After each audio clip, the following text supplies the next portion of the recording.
Assalamualaikum warahmatullahi taala wabarakatuh.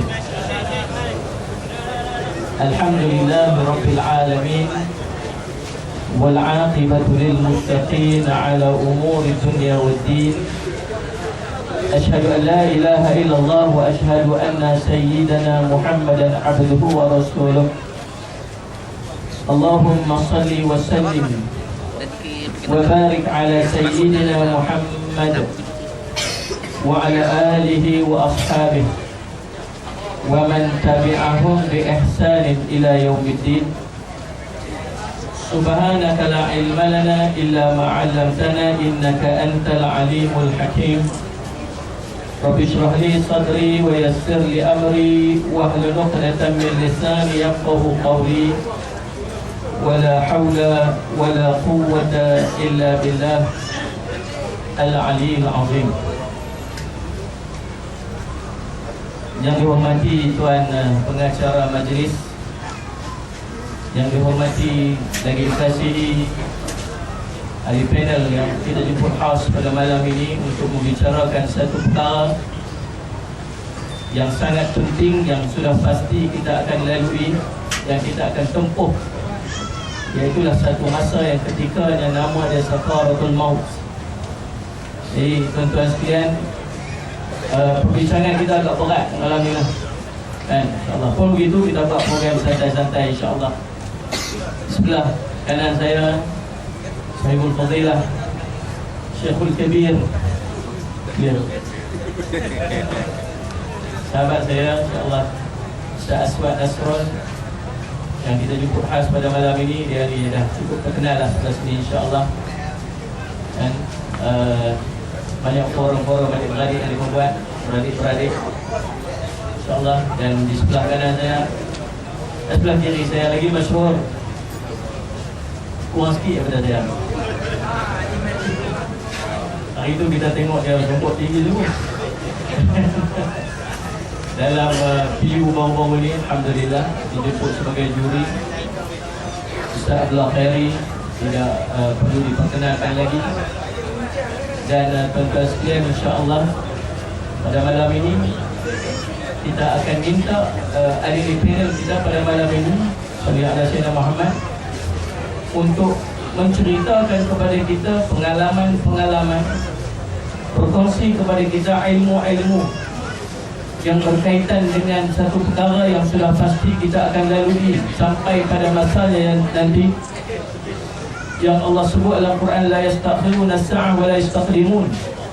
Tidak akan dipercepatkan, tidak akan diperlambatkan walau sesaat, sedetik, dan tidak akan dipercepatkan walaupun sedetik, iaitulah sakaratul maut.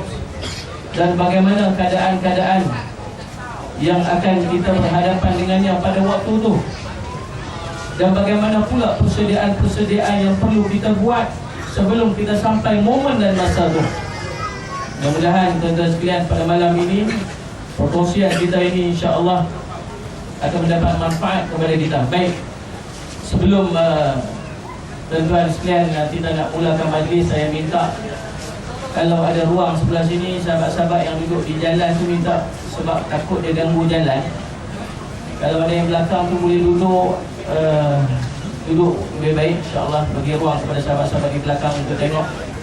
Alhamdulillah sambutan kita pada malam ni, masya-Allah, Rabbi subhanallah, cukup ramai dapat hadir pada malam ni. Saya ucap jutaan terima kasih. Mudah-mudahan tuan-tuan sekalian hari ini jadi hari yang manfaat kepada kita insya-Allah. Baik tuan-tuan sekalian, Salih ala Syekh, saya nak turun kepada ahli panel kita yang pertama pada malam ni insya-Allah, Ustaz Abdullah Khairi. Soalan ni macam ni, ya, kau bagi soalan. Ada tak? Biar nak tahu. Kau nak tengok mana cerita tu? Ada tak tanda-tanda sakaratul maut? Jadi bila masya-Allah seorang-seorang tu nak mati, dia nak sampai kepada sakaratul maut ni, ada tak tanda-tanda dia dekat-dekat dia nak mati, dia nak mai sakaratul maut tu?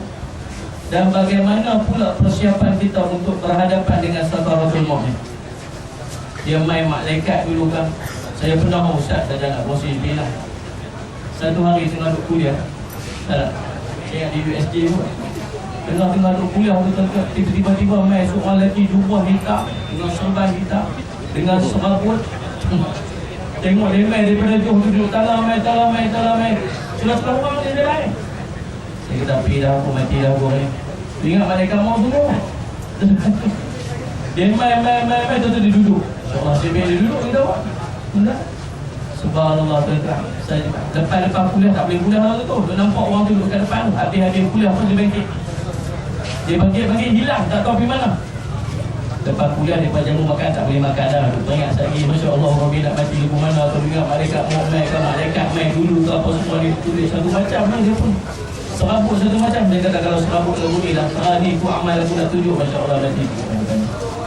Dan dah sekalian. Dah lah. Yang kita makan ni bagi jamu isi ayam apa semua. Tak boleh makan kan. Tak boleh makan kan. Kita kat sini. Minum ayam pukul awak ustaz nampak muka satu macam yang pucat. Dia kata gitu. Dan yang dulu juga lah. Lepas tu imam panggil imam tu macam tanya tu siapa yang duduk kat depan dia tadi. Siapa?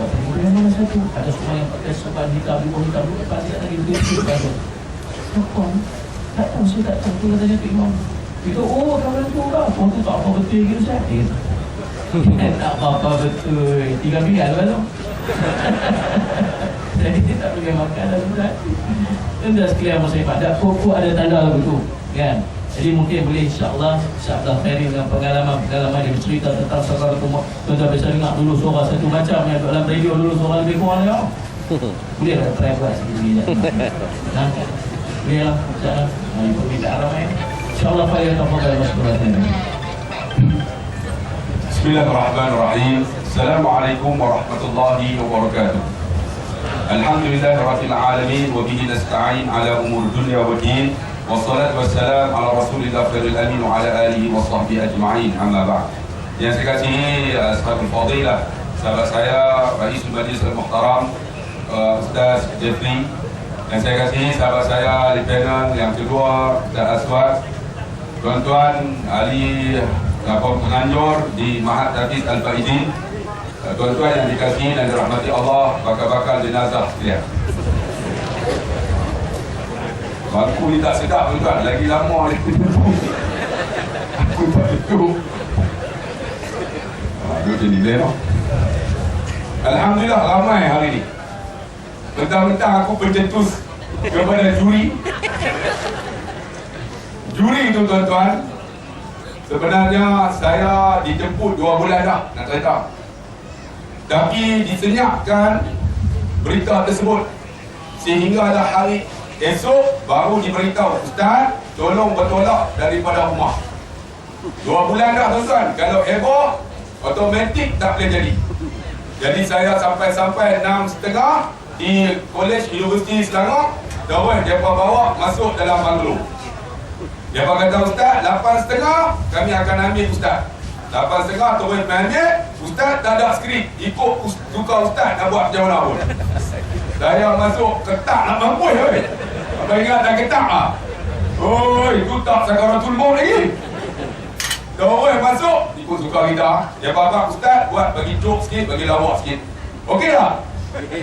Walaupun diberitahu Ustaz jangan pakai baju putih, jangan pakai kepiah putih. Aku pergi cari Bukit 5 kipas tinggi tu.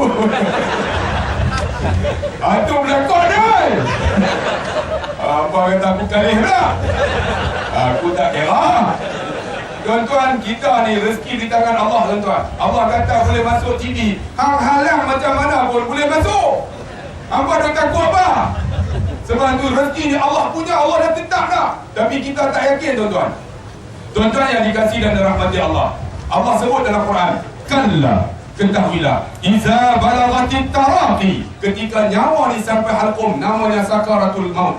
Waqilaman, katakan kepada orang yang nak mati itu, Rab, siapa boleh tolong kamu? Wa dhanna annahu al-firaq, siapa pun tak boleh tolong tuan-tuan. Itulah namanya sakaratul maut. Sakaratul maut ini pasti berlaku. Sama ada tuan-tuan suka atau tak suka, kita akan lalui. Sebab tu saya nak bagi tahu tuan-tuan, pernah seorang sahabat Nabi namanya Amru al-As. Amru ni tuan-tuan di saat sakaratul maut, dalam keadaan nazak ni, dia masih boleh bercakap. Ketika itu anaknya nama Abdullah bin Amru bin al-As radhiyallahu anhuma datang duduk sebelah Amru al-As. Bila dia tengok bapa dia dalam keadaan nazak ni, dalam keadaan resah, dia kata apa?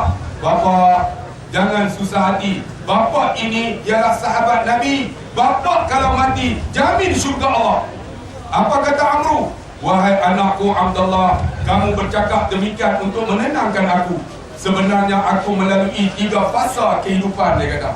Fasa pertama dia kata, aku hidup di zaman Nabi, aku benci Nabi, dan pernah aku dihantar ke Habsyah untuk menghasut akan Ja'far At-Tayyar. Akhirnya aku kalah dalam perdebatan tersebut. Aku benci Ja'far dan aku benci Nabi. Kalau aku jumpa Nabi, aku bunuh dia. Kalau aku mati masa tu, aku jamin neraka Allah, dia kata. Kemudian Allah panjangkan umur aku. Ketika Fathul Mekah, aku tidak dibuka lagi hidayah untuk masuk Islam. Kemudian ketika Nabi di Madinah, aku pergi dekat Nabi. Sampai di Madinah, aku ketuk pintu. Dibuka pintu Madinah. Lalu aku berkata, Ya Muhammad, kalaulah aku masuk Islam, apakah Tuhan ampun dosaku? Lalu Nabi kata, jika kamu Amru memeluk Islam, mengucap La ilaha illallah wa ana Muhammad Rasulullah, Allah ampun dosa kamu yang lalu. Lalu Amru ni pergi meluru duduk depan Nabi. Dikatakan lututnya bertemu dengan lutut Nabi. Lalu dia pegang tangan Nabi. Dia kata, wahai Muhammad, ajarkan aku kalimah tersebut. Lalu Nabi mengajar kalimah syahadah. Dia mengucap, dia tundukkan kepala. Dia kata, masa tu dia kata, yang paling aku sayang dalam dunia ini ialah Nabi kekasih Allah. Aku tak boleh tengok muka Nabi Muhammad, dia kata, Rasulullah, sebab aku malu. Aku masuk Islam pun lah dah. Aku malu, dia kata. Kalau hampa tanya macam mana muka Nabi, aku tak boleh cerita, dia kata. Kalaulah aku mati masa tu, aku jamin syurga Allah Subhanahu wa ta'ala. Kemudian Allah panjangkan umur aku. Nabi dah meninggal. Berlaku satu peristiwa, bagaimana Sayyidina Ali berlawan dengan Muawiyah dalam peperangan Siffin. Akulah yang menjadi tipu daya. Macam mana? Aku letakkan Quran di hujung pedang, menyebabkan Sayyidina Ali, tuan-tuan, berdamai. Akhirnya Sayyidina Ali kalah, tuan-tuan. Aku buat tipu daya ini. Aku banyak dosa, wahai anakku. Kalaulah aku mati sekarang, aku jamin neraka Allah. Wahai anakku, yang ada pada diriku hanyalah kalimah La ilaha illallah. Ketika dia sebut La ilaha illallah, masa itulah, tuan-tuan, Allah ambil nyawa Amru al-As. Akhirnya, tuan-tuan, matilah. Ketika mati, tuan-tuan, Abdullah nak mandikan jenazah Amru, bapak dia. Ketika nak mandi, tuan-tuan, mereka buka semua tangan-tangan dia. Ketika buka, tuan-tuan, tangan tu genggam balik. Buka genggam. Buka genggam. Akhirnya, tuan-tuan, dimandikan Amru dengan tangan genggam. Kemudian ketika mana nak kafan, dibuka tangan untuk diikat. Tangan tu genggam semula. Kemudian dikafankan dengan tangan genggam, disemahyang dengan tangan genggam, dikebumi dengan tangan genggam. Sahabat lain bertanya, wahai Abdullah, tak patut kamu ni semahyangkan jenazah ni sahabat Nabi, ke bumi sahabat Nabi dengan tangan genggam, sedangkan dia ini sahabat Nabi. Apa kata Abdullah? Sebenarnya bapa aku Amru al-As mati menggenggam kalimah La ilaha illallah. Dia mati, tuan-tuan, dia genggam kalimah La ilaha illallah. Saya nak tanya, tuan-tuan, kalau hidup kita tak pernah sebut La ilaha illallah, boleh mati genggam kalimah La ilaha illallah?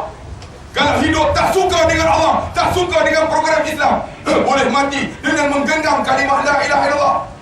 Tuan-tuan, itulah di antara tanda-tanda sakaratul maut Amru al-As. Alhamdulillah. Saya cerita satu lagi cerita. Benar tahun 1998, saya demam, tuan-tuan ni. Baru sampai daripada Kuala Lumpur, Penang setengah hari. Terus main sini, minum dulu no. Orang tak keluar, anda demam. Tahun 1998, masa tu saya mengajak di Dato' anak murid saya telefon, Ustaz, tolong main rumah saya, Ustaz. Dia orang Pulau Pinang ni. Saya kata, pasal apa? Pukul 4.30 ni, main, Ustaz. Saya pun bertolak daripada rumah saya. Sampai, tuan-tuan, di kawasan sini, bukan sini lah, sebelah kanan sikit. Sampai-sampai, dia tahu, Ustaz, tolong naik atas rumah. Saya kata, pasal apa? Ustaz naik kan? Saya naik atas rumah. Rupa-rupanya di atas rumah itu ada 30 orang anak dan cucu. Di tengahnya ada seorang makcik tua sedang meronta macam ni. Allah, Allah. Saya tahu pasal apa panggil saya? Ustaz, kami ni 30 orang. Seorang tak boleh baca Quran.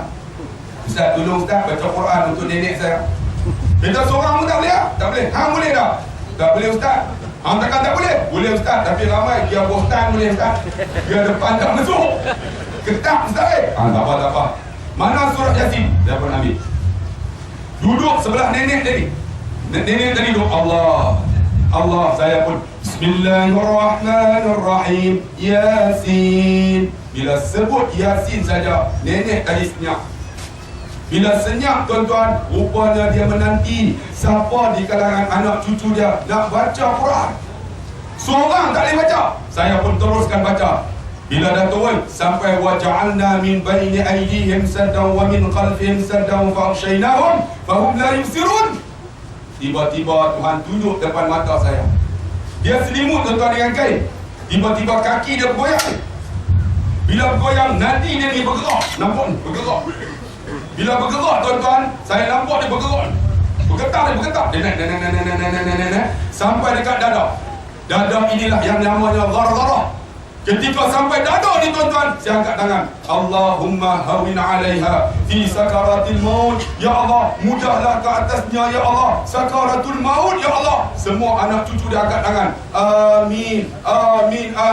Tiba-tiba dada ini berolak sampai ke lidahnya, kemudian melalui tangan kirinya.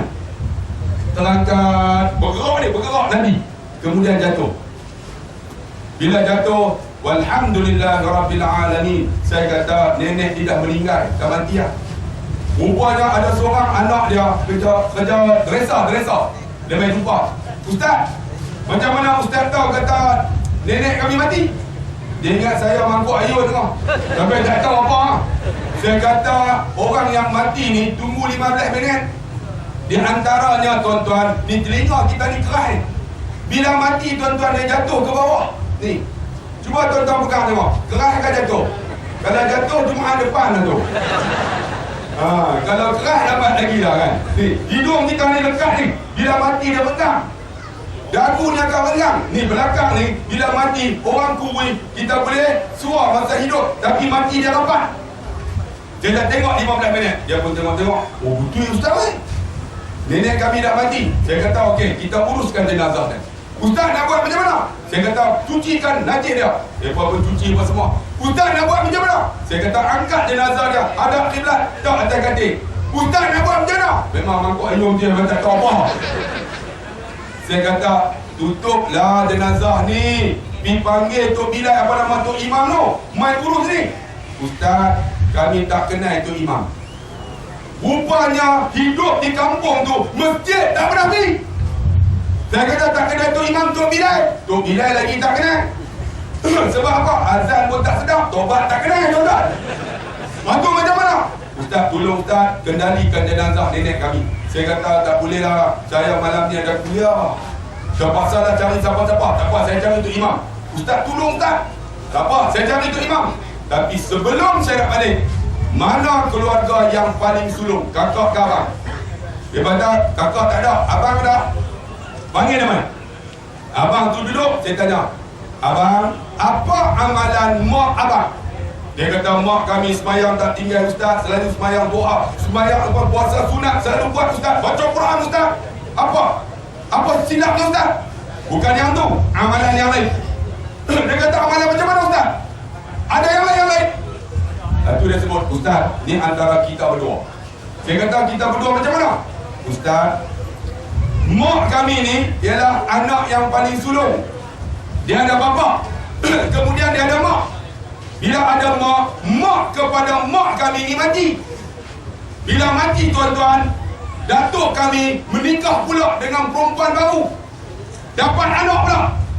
Jadi bila dapat anak, mak kiri ni mati, bapa ni mati. Hangpa faham tak?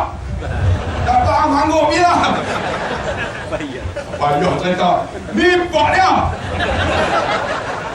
Nikah dengan mak dia. Dapat anak dia. Kan dapat anak dia. Kemudian mak dia mampu. Kahwin dengan seorang lagi. Faham tak ni? Dapat anak. Kemudian yang ni mati. Bila mati tuan-tuan, dia ini yang paling sulung. Bila sulung, dia yang paling tua. Ni ada adik-adik kecil, anak yatim ni. Rupa-rupanya tuan-tuan, segala harta ini dia tukar buh nama dia. Tanah-tanah semua buh nama dia. Bila buh nama dia, dia mati tuan-tuan, rohnya keluar melalui tangan kirinya kerana tak selesai masalah faraid. Jaga tuan-tuan. Dunia hangpa buat silap, Tuhan tunjuk masa nak mati. Sebab tu kita ingat tuan-tuan, mati ni haru biru yang cukup dahsyat. Tuan-tuan nak tak nak, pasti berlaku. Sebab tu saya kata, abang, ini masalah faraid abang. Abang kena bagi balik dekat mak-mak nakal ni. Betul Ustaz, Tuhan tunjuk depan mata tu, mak kami mati terangkat tangannya. Kerana apa? Tak selesai masalah faraid. Sebab tu tuan-tuan yang dikasihi dan dirahmati Allah, sebab ini sahabat sakaratul maut ni sangat menggerunkan. Kita nak cerita Allahu Akbar, kita pun tak rasai, tapi kita akan rasai. Sebab itu dalam kitab Al-Ibtida' Qabla al-Maut dikatakan malaikat maut ini akan menziarahi kita setiap hari 70 kali. Maksudnya setiap 20 minit malaikat maut lalu. Mana? Apa kerja apa? Itu baru semua saya. Kalau malaikat maut pengsan tuan-tuan, ni 20 minit lalu. Dia tengok, oh soalan tangan belum sampai lagi. 20 minit, apa? Tu 20 kali. Sebab itu dikatakan tuan-tuan dalam kitab Al-Ibtida' Qabla al-Maut. Sampai berapa Ustaz? 5 minit? 5 minit tuan-tuan. Kita buat dalam 5 minit. Dikatakan dalam kitab, Israel ambil nyawa kita melalui mana tuan-tuan? Melalui mulut kita ni. Sebab itu ada orang mati terjelir lidah dia. Tuan-tuan yang duk nganga tu jaga tu. Israel ambil lagi tu. Ni terjelir lidahnya. Tetapi siapa yang baca Quran, siapa yang hidupnya berzikir, siapa yang hidupnya buat benda baik, akan halang Israel ambil nyawa melalui mulut dia. Lagi apa? Tak boleh. Kata dalam kitab, ya Allah, tak boleh ya Allah. Kata Allah, ambillah nyawanya melalui tangannya. Sebab itu ada orang yang mati terangkat tangannya, tak selesai masalah tangan. Sesiapa yang hidup di tangannya ni bagi sedekah, hidup dia apa? Pegang benda baik. Ada mak ayah pegang, ada mak ayah pegang cium tangan, akan halang Israel ambil nyawa melalui tangannya. Bila tak boleh, ringkas cerita, ya Allah, tak boleh ya Allah, maka Allah kata, ambillah nyawanya melalui kakinya. Ni kaki kita ni. Tetapi kaki datang rumah Allah. Ni tuan-tuan datang hari ni, Israel tak ambil tuan-tuan melalui kaki dah. Siapa balik? Siap tuan-tuan. Israel ambil tuan-tuan. Kita main benda baik, tempat baik, akan halang Israel ambil nyawa dari kaki kita. Kita pergi masjid, kita pergi tempat ceramah, kita pergi tempat pengajian, Israel kata, tak boleh ya Allah. Maka kata Allah, ambillah nyawanya melalui telinganya. Sebab itu ada orang yang mati bergegar telinganya, sebab tak selesai masalah telinga. Tapi kalau telinganya sentiasa dengar kuliah, dengar ceramah, ni saya ceramah ni, apa dengar kan tidak? Tom cerai nanti ya Tom. Orang 2 kali bergegar putih view dah orang. Ambil cak ayam. Tak nak kena tu. Pakai corong. Yang ni tak boleh, dia tarik suara. Wah! Nampak. Di badan putih dah tak? Memang dulu. Yang kali pakai corong. Yang ni tak boleh, sakit cekak tak? Sakit, 5 minit lagi. Apa tunggu? Ni, telinga kita dengar azan. Ini, Allahu Akbar, Allahu Akbar. Dengar azan. Pokok batang. Itu jamin dah tuan-tuan, Israel ambil nyawa dari telinga dia. Dengar azan, dengar kuliah, ada orang dengar khutbah lena. Inna Allah lena. Sebab tu saya tak boleh tengok orang lena. Sebab kita dengar khutbah itu akan halang Israel ambil nyawa di telinga kita. Sebab tu siapa lena? Sudi dah patah, sudi dah. Telinga, ringkas cerita, tak boleh telinga. Maka kata Israel, tak boleh ya Allah telinga. Ambillah nyawanya melalui matanya. Sebab itu ada orang yang tuan-tuan terbeliak matanya kerana tak selesai masalah mata. Mata tengok benda baik. Mata apa? Tengok Al-Quran, tengok mak ayah. Ni tuan-tuan tengok ustaz ni, tuan-tuan suka tak suka? Ni tengok macam nak telan aku kot. Tapi kalau tengok suka tuan-tuan, akan halang Israel ambil nyawa dari mata kita. Ringkas kata tak boleh ya Allah. Mata dia tengok benda baik, tengok Quran, tengok kebaikan. Maka kata malaikat tak boleh ya Allah. Maka kata Allah, gantungkan asma'ku. Digantung asma Allah, dengan izin Allah roh kita akan keluar melalui ini, akan bergerak daripada hujung kaki. Sebab tu kalau kita pergi ziarah orang nak mati, tuan-tuan, pergi pegang kaki dia, pegang-pegang, sejuk. Maksud dia nak mati dia tu, cuba tuan-tuan pegang, sejuk dah. Kalau sejuk, rumah depan lah. Saya mengajar Sakaratul Maut di Masjid Batu. Ada anak muda kata, Ustaz, saya tak sejuk Ustaz, saya panas. Saya kata kalau panas malam ni. Ada seorang Ustaz, saya panas pun dah, sejuk pun dah, suam-suam. Saya kata suam-suam lepas Isyak. Lepas malam kita ni roh gerai daripada kaki ni. Kemudian berhenti dekat lutut, kemudian dekat pusat. Kata dalam kitab, tuan-tuan, kita tahu Sakaratul Maut 100 hari sebelum nak mati. Berdenyut pusat kita. Berdenyut tak, tuan-tuan?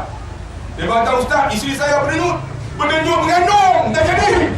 Ni berdenyut ni, sini. Kemudian 40 hari akan berdenyut di dahinya. Ni. Dan bila 7 hari, tuan-tuan, masa itulah yang paling dahsyatnya nama Sakaratul Maut ghargharah itu. Maka roh kita akan keluar. Orang beriman melalui kubur ni, tapi orang tak beriman ikut anggota dia yang dia buat maksiat masa hidup dia. Tapi orang beriman keluar melalui kubur ni. Nabi keluar, tersebar haruman kasturi yang tak dapat dicium oleh manusia dan jin. Tuan-tuan nak tahu macam mana Nabi mati? Tunggu round kedua, jangan ke mana-mana. Alhamdulillah, jazakallah khair. Tuan-tuan, masya-Allah Rabbi, zakah ya kerjanya. Mau dua tadi dah berani lah. Kan? Dia balik rumah dah senyap. Ya Allah. Entah nikah dah. Aku dah lahir seorang. Aku pertama. Ni bos lupa lah. Macam petang kumain. Gegak, Masya Allah. Tu putus fuse tu. Balik rumah fuse dia yang putus. Sudah sekian. Tuan-tuan, kau boleh melawak, okey, tak ada masalah pun, insyaAllah. Baik, Ustaz Aswad, Salli ala Sayyidina Muhammad ni, soalan penting nak tanya Ustaz ni. Salli ala Sayyidina Muhammad. Ada, bila kita mati ni, dia ada 2 jenis mati, kan? Nabi tu ajak dekat kita baca doa supaya kita tak mati dalam husnul khatimah, minta mati dalam husnul khatimah. Allahumma khtim lana bi husnil khatimah wa la tahtim alaina bi su'il khatimah. Maksud dia, orang ni mati sekali dah. Sekali dah mati. Masalahnya ada 2 jenis mati. Sama ada mati husnul khatimah ataupun mati su'ul khatimah. Jadi subhanallah, Ustaz Aswad cerita dekat kita. Apakah tanda-tanda orang tu mati husnul khatimah? Ataupun apa tanda orang tu mati su'ul khatimah? Dan macam mana cara untuk kita pastikan kita dapat husnul khatimah tu supaya kita selamat di akhirat nanti, insya-Allah. Tafadhal mashkura.